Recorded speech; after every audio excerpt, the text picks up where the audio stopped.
All right, let's begin. Last week I had in my mind the intent to talk about the prophet Huldah, but I changed gears and I got to thinking about when we talk about women in the Bible, we've talked a lot about the heroes of the Bible, and Huldah would be another prophet who would be a hero. But do we ever get to think about the villains who are in the Bible? And I thought, oh, that old Jezebel. You ever hear that? Oh, that old Jezebel. Usually when people say, oh, that old Jezebel, they don't mean Jezebel in the Bible. They mean somebody they don't get along with. And I thought, how interesting would it be to really talk about Jezebel? So the question is, what do you know about Jezebel? You know, that's one of the fun things is, what about Jezebel? When you hear Jezebel or about Jezebel, what comes to your mind? Where's Mitzi? Is Mitzi here? Yeah. Oh, there. Mitzi. I'm sorry. I was used to you over there. Okay, you changed on me. All right. There you are. All right. What comes to mind? Evil. Okay. Evil. What else? Sneaky. She got things done. Thank you, Harry. I'm glad you said that. She got things done. We're going to talk about that, Harry. I'm so glad you mentioned that. That's good. That's good. I'm glad there's that. That's good. What else? Jezebel. Have you ever said that? You don't have to admit it, but have you ever heard that? Maybe from your grandmother or an aunt? You know, oh, that old Jezebel.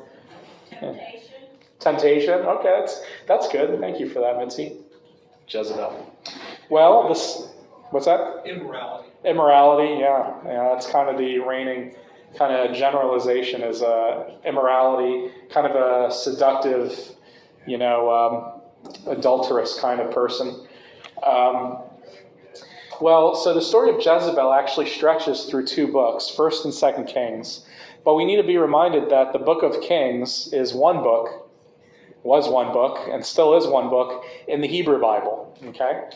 Now, the book of Kings and the book of Samuel, 1st, 2nd Samuel, is located in the prophets section of the Hebrew Bible. Because according to the Jewish worldview, the book is really about the rise of the prophets who sought to revive and restore Israel through Torah observance. So if you read 1 Kings and you move from there, you begin with the rise and the strength of Solomon, his kind of foibles and exploits, and then the civil war that follows Solomon, where his sons war, in which Israel is broken into two kingdoms. And this gets a little confusing, okay? Israel is in the north, with its capital city at Samaria, and Judah in the south, with its capital city at Jerusalem. And these two nations war. Sometimes they build alliances, sometimes they fight with one another. But soon after that civil war, their newest threat are other world powers like Assyria, and eventually the Babylonians come in, wipe them out, and then take all the administrators and the nobility into exile. We call that the Babylonian exile. And the prophets, the ministry of the prophets, stretch from really Samuel, because Samuel is considered a prophet, all the way through the kings. From we get Elijah, who we're going to talk about today, to Elisha, and other prophets like Huldah, who's in 1 Kings 22, I believe, and the ministry of the prophets, and then you get the prophets thereafter like Isaiah, Ezekiel, Jeremiah, Amos, and the rest. So this is known as the era of the prophets, where God speaks through these prophets to bring Israel back into alignment with obedience to Torah, which is the law, the first 5 books of the Bible, and the laws that God gave to Moses, technically. Okay? Jezebel and Ahab are set up as really the example of they who are most evil. Okay? There's nothing good to say about Ahab or Jezebel or any of them, much less Ahab's father Omri or the kings that come after, like Manasseh, who's probably the worst out of the bunch because he practiced child sacrifice. Okay? You never hear anybody saying, oh, that old Manasseh. But it works for Jezebel somehow. So what we're going to do is we're going to read snippets of 1st and 2nd Kings and talk a little bit about Jezebel and see if we can learn something new about Jezebel. So let's go to 1 Kings chapter 16. We're going to read verse 29 to chapter 17, verse 1. 16:29 through the first verse of 17. Here goes nothing. Okay? In the 38th year of King Asa of Judah, Asa was a card too, by the way. Boy, was that guy really bad, Asa. Yeah, Asa is not a very nice person. Ahab, son of Omri, began to reign over Israel. Now, Israel again, so Asa is in Judah, that's the southern kingdom. Ahab is in Israel, that's the northern kingdom. I just want to make sure you get that right for your Bible trivia. Okay? Ahab, son of Omri, reigned over Israel and Samaria, the capital city, 22 years. Ahab, son of Omri, did evil in the sight of the Lord, more than who? All who were before him. That's not a compliment. Okay, it's pretty bad. King Ahab. Okay? All right, verse 17. Now Elisha, wait, did I miss something? I did. Sorry. Verse 31. And as if it, this is great. You ready? I'm going to do this my own interpretation. You ready? This is my version. As if that wasn't bad enough. Okay? The Bible reads this. And as if it had been a light thing for him to walk in the sins of Jeroboam, son of Nebat. So what the Bible is saying, as if that wasn't bad enough, he took as his wife Jezebel, daughter of King Ethbaal of the Sidonians, and went and served Baal and worshipped him. He erected an altar for Baal in the house of Baal, which he built in Samaria. Ahab also made a sacred pole, or an Asherah. Some of your Bibles may say Asherah. Okay. Ahab did more to provoke the anger of the Lord, the God of Israel, than had all of the kings of Israel who were before him. In his days, jump down to chapter 17, verse 1. Go to chapter 17, verse 1. Now Elisha, the Tishbite of Tishbe in Gilead, said to Ahab, as the Lord, the God of Israel, lives, before whom I stand, there shall be neither dew nor rain these years, except by my word. In verse 2, the word of the Lord came to him, saying, go from here and turn eastward and hide yourself by the Wadi Cherith, which is east of the Jordan. All right, so let's talk about a few things. I want you to put yourself in the political intrigue of the day. King Ethbaal is the king of Sidon, which is also tied to Tyre. Now, Tyre and Sidon are cities north of Israel. They're Phoenician cities on the coast. Very powerful tribes. So you have to think during this time there were tribal empires or powers, not an empire, that's too strong of a word. There are tribal kingdoms. So this is a non-Jewish, non-Israel kingdom in the north, the Phoenicians. Do you remember to thank you to the Phoenicians? Remember that line from Epcot? If you know how to read and write, thank the Phoenicians. All right, y'all go to Epcot sometime. So the Phoenicians. So it is in Ahab's best interest to marry Jezebel for political alliance reasons because the threat of Assyria is growing in the north, especially in the northeast. So most likely this was a political alliance or a marriage alliance. The thing is, when Ahab marries Jezebel, she brings her religion with her. Now, Jezebel comes from the root Zabel, which is the name of the god of rain and fertility, or weather and fertility.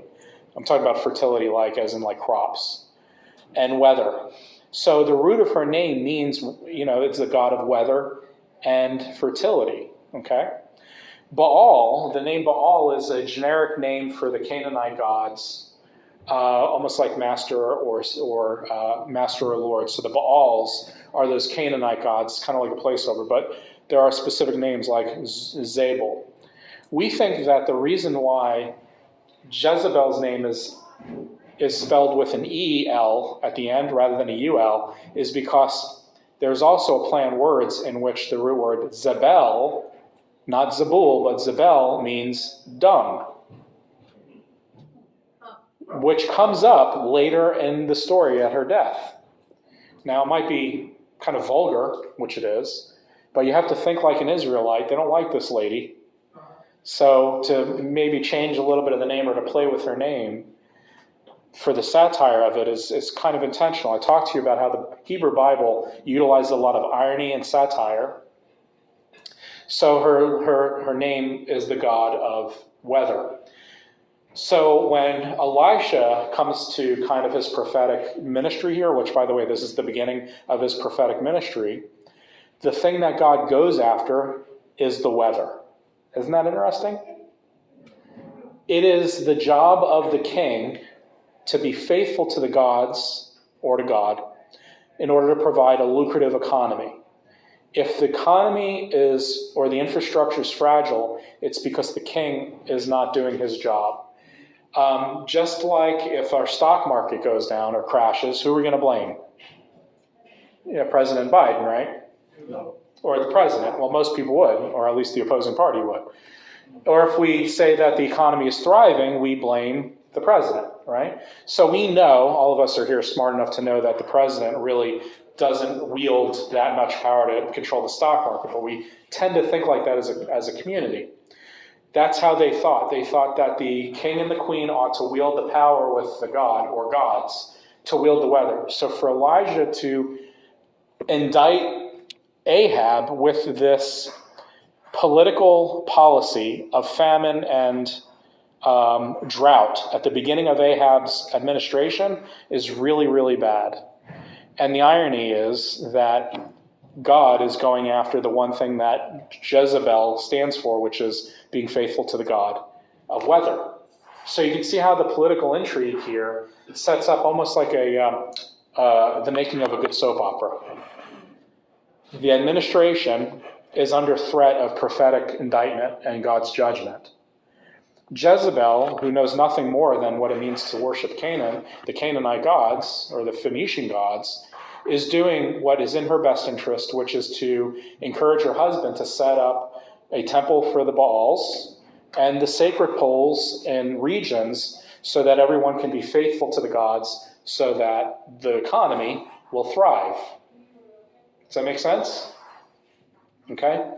We do it all the time. The president becomes president, and what is the first thing the president does? He signs executive orders so that he can undo perhaps the previous president's work or somehow pull the levers where he doesn't have to go before Congress to try to create a thriving administration and economy. We do it all the time. So that's where we are. If you fail to get the political intrigue in this, you really fail to put yourself within that larger picture of what's going on here. Okay? One of the authors I like to read, which is Walter Brueggemann, he's an Old Testament scholar, is always talking about God's subversive presence. God always goes after the power couples. Okay, this is the Brad and Angelina of the day. Okay, Ahab and Jezebel, the Brangelina of the day, and God is going right after that power couple. God is a subversive presence who's using the weather against Jezebel and Ahab. Okay. Before we go on, questions? Okay.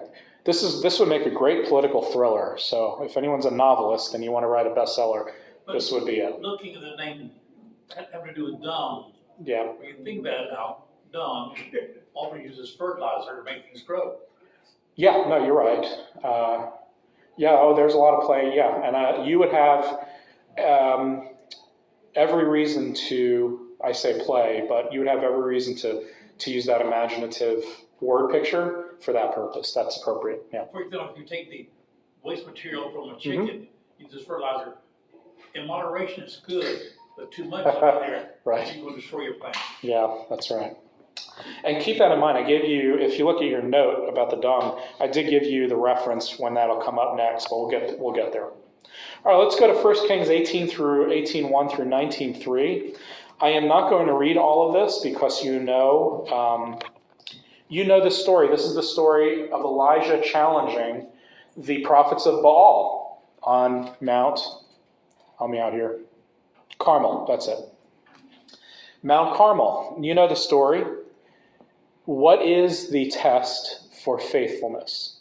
Or what is the test for fidelity? The test is, if you can make your gods make it rain, great. So the battleground is the weather, okay?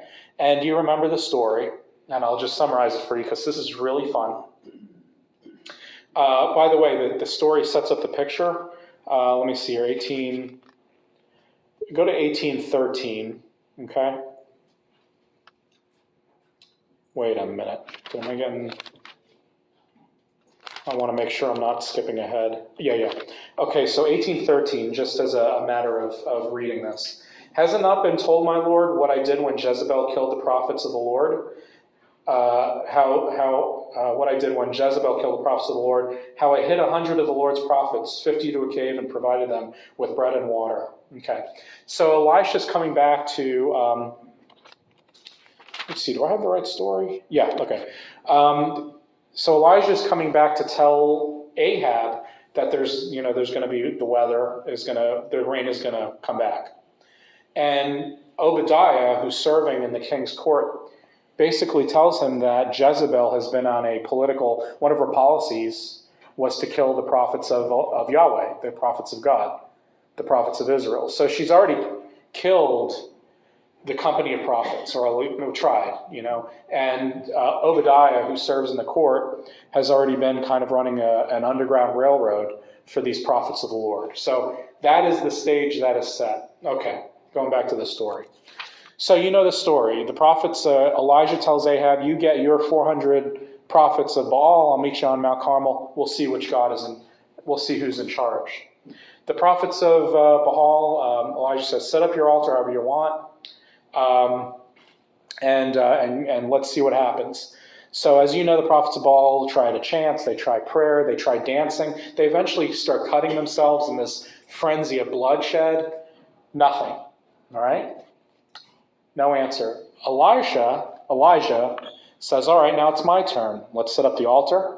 He says, you know what, let's double the odds here.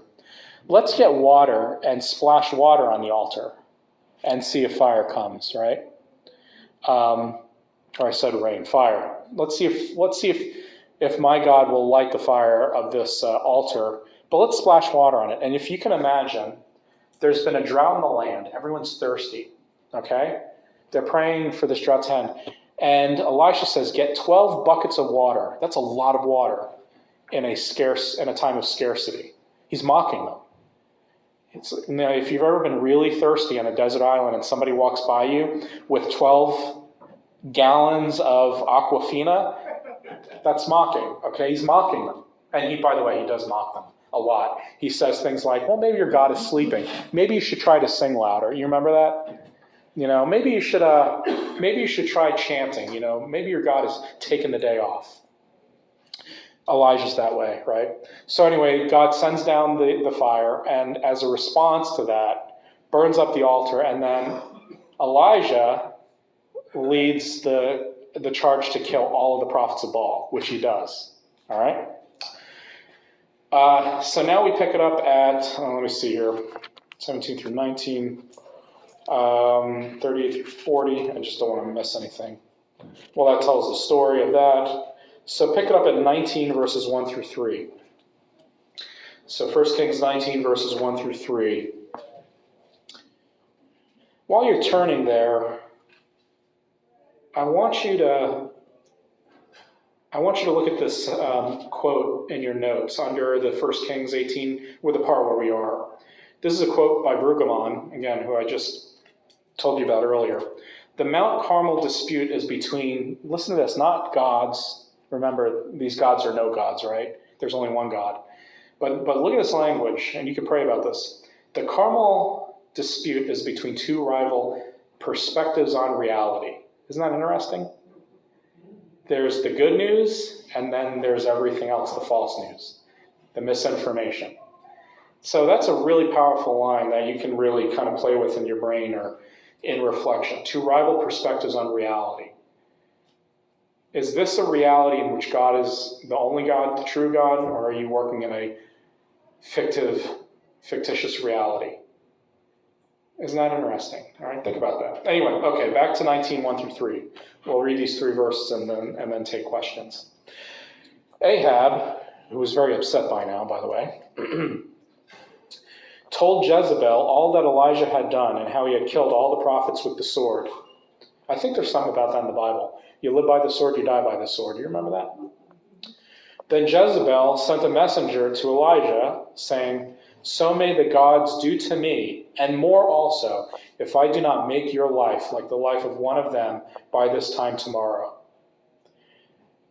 I want you to notice verse 3. Okay? Then he was afraid. In the previous chapter, this is a guy who was mocking 400 prophets. He was teasing them. He was confident. Now he's afraid. This gives you an insight, not to the psychology of the man, but through the overriding threat of the woman, the queen. She is a threatening figure. He is afraid. Because Ahab he can deal with. He's dealt with Ahab. He's had conversations with Ahab. Jezebel, not so much. She says something. She writes the policy, a death sentence. He is afraid. I think that tells you more about her than him, frankly, because a lot of people are like, well, why is he afraid? He saw God at work. Why would he be afraid? Well, that speaks to the power that she wields within this story. Verse 3, then he was afraid. He got up and fled for his life and came to Beersheba, which belongs to Judah, that's the southern kingdom, and he left his servant there, and then it goes on. So he goes into exile. The story builds with tension in which he has the upper hand, and now he's afraid. That's she's almost like a Don, she's almost like a crime boss. She says the word and your life is a goner. Thoughts, questions? All right, so let's move to 1 Kings 19. This is a story, again, I'm not going to read all of it, just parts of it. And I invite you to read it later if you will. It's the vineyard of Naboth, which becomes now it serves as a physical place of the confrontation between Ahab and Jezebel and Elijah, but it also becomes the place of their death. So I don't want to give too much away because I like a little, suspense. But Jezebel will become intimately bound up in this vineyard down the road. Now, again, notice the setting. It's a vineyard. It's a place that thrives on the weather and thrives on fertility. So it's interesting how the fight is over Naboth's vineyard, but we always know that a vineyard in the Old Testament is symbolic of Israel. As that what we call an archetype, which means it's a character or place in the Bible, but or literature, but it acts as a larger symbol of something larger going on. Let's read verses 1 through 7 and then 15 through 24. So chapter 19, 1 through 7. Ahab told Jezebel. Oh wait, no, I already read that. Where am I going? Am I in the right? Wait a minute. I think I put the wrong chapter up there. Okay. 1 Kings 21. I'm sorry. So in your notes it says 1 Kings 19. The correct citation is 1 Kings 21. Okay. Just failed to change that. 1 Kings 21, 1 through 7. Later, the following events took place. Naboth the Jezreelite had a vineyard in Jezreel, beside the palace of King Ahab of Samaria. So this is right next door. And Ahab said to Naboth, "Give me your vineyard, so that I may have it for a vegetable garden, because it is near my house. I will give you a better vineyard for it. Or if it seems good to you, I will give you its value in money." Okay, decent deal, nothing wrong with it. There's no conspiracies going on, nothing unusual. He makes a great offer, all right? Easy peasy. But Naboth said to Ahab, "The Lord forbid that I should give you my ancestral inheritance." So there's the rub, okay? That places value that Ahab can't replace. And that's it. That's the end of the story. You can't take it. It's my ancestral inheritance. That's it. In Israel, you would honor that like any other normal thing, So Ahab went home, resentful and sullen because of what Naboth the Jezreelite had said to him. Not because he was rejected, but because he can't, by by the laws of God, you can't take the land by that ancient kind of honor code. Okay. For he said, I will not give you my ancestral inheritance. Okay. He laid down on his bed, turned away his face, and would not eat. Kind of puts Ahab in a kind of a weak position, wouldn't you say? Kind of, again, the text is very sneaky. It really does put Ahab as the butt of the joke here. Okay. Verse 5, his wife Jezebel came to him and said, why are you so depressed that you will not eat? He said to her, because I spoke to Naboth the Jezreelite and said to him, give me your vineyard for money, or else, if you prefer, I will give you another vineyard for it. But he answered me, I will not give you my vineyard. Notice he didn't say why. Okay, it's interesting. I just noticed that, by the way. If your Bible has something different, let me know. Verse 7, his wife Jezebel said to him, do you not govern Israel? Get up, eat some food, and be cheerful. I will give you the vineyard of Naboth the Jezreelite. Okay?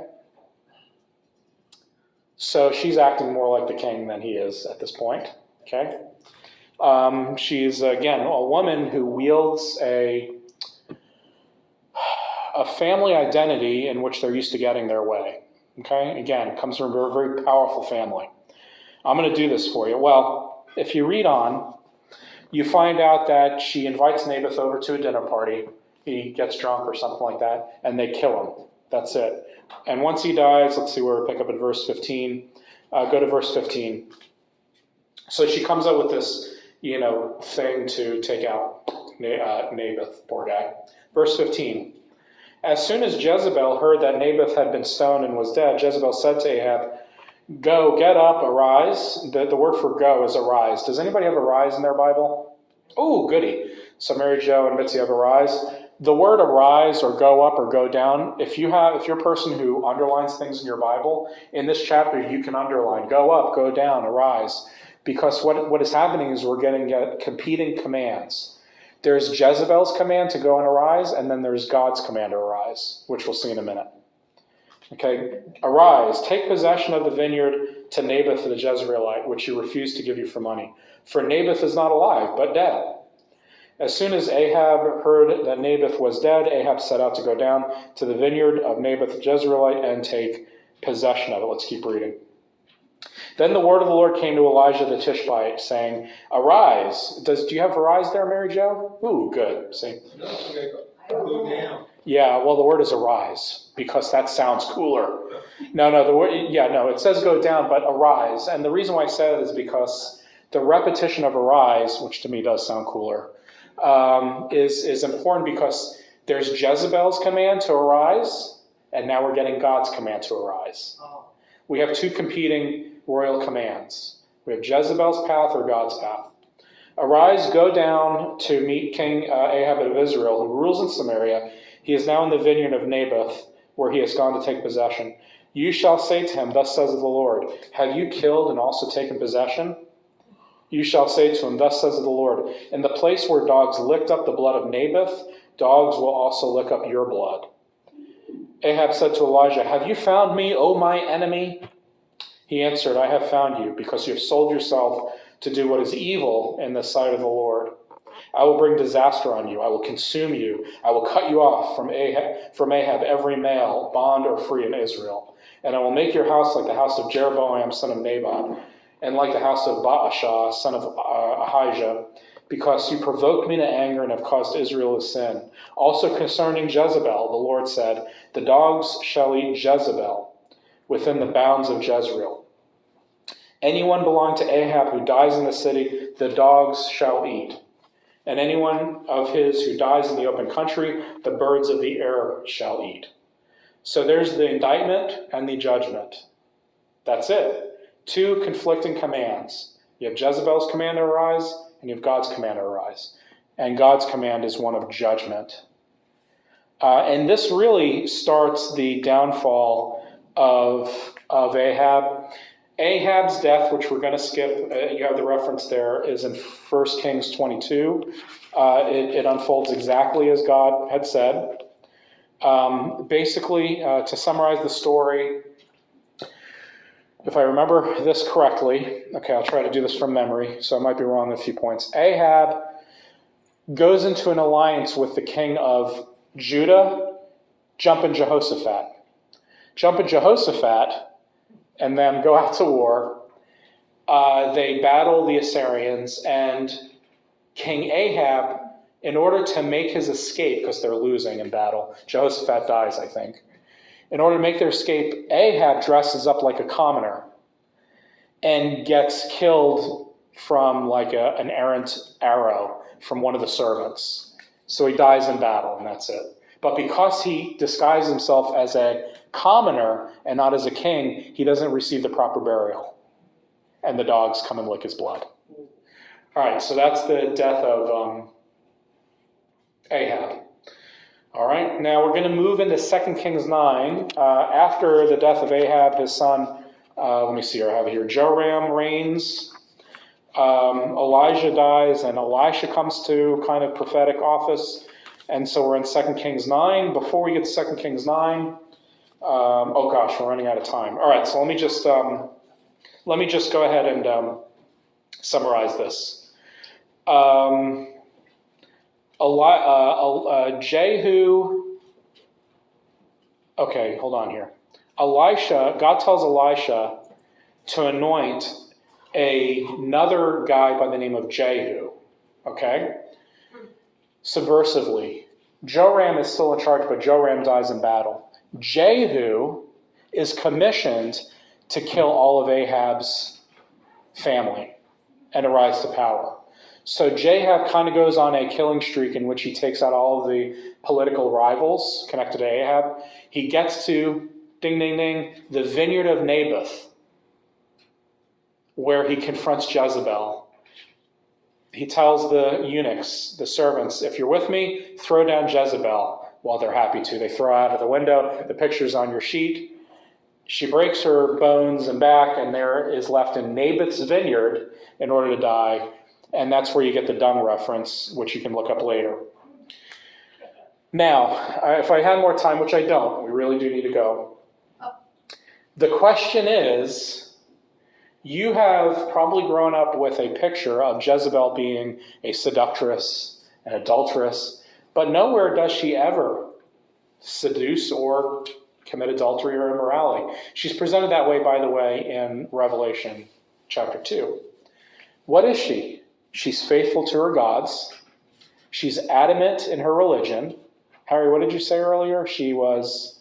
a mover. She got things done. She got things done, which we like as a civilization. And, every society likes a leader who's strong and gets things done. She makes up for Ahab's weakness.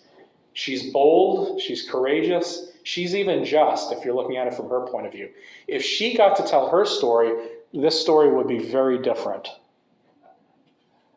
I'm just giving you food for thought. I'm not saying she's a hero. I'm just saying that she's not the weakest tool in the shed, right? She is the sharpest tool in the shed, I should say. And Jezebel is a lot more complicated than we give her credit through the history of kind of demonizing her, which, by the way, we have every reason to. She's a pretty bad character. She is a villain of villains, but let's make sure that even though she is a villain, we make sure to affirm that she's quite a complicated, nuanced, politically savvy, and bold character. And given the choice, if you had a choice between a bold, savvy, politically strong president and one who comes off as weak, which one would you vote for? And that is the end of our story for Jezebel. Thank you so much. Let me pray for you, and then we'll go from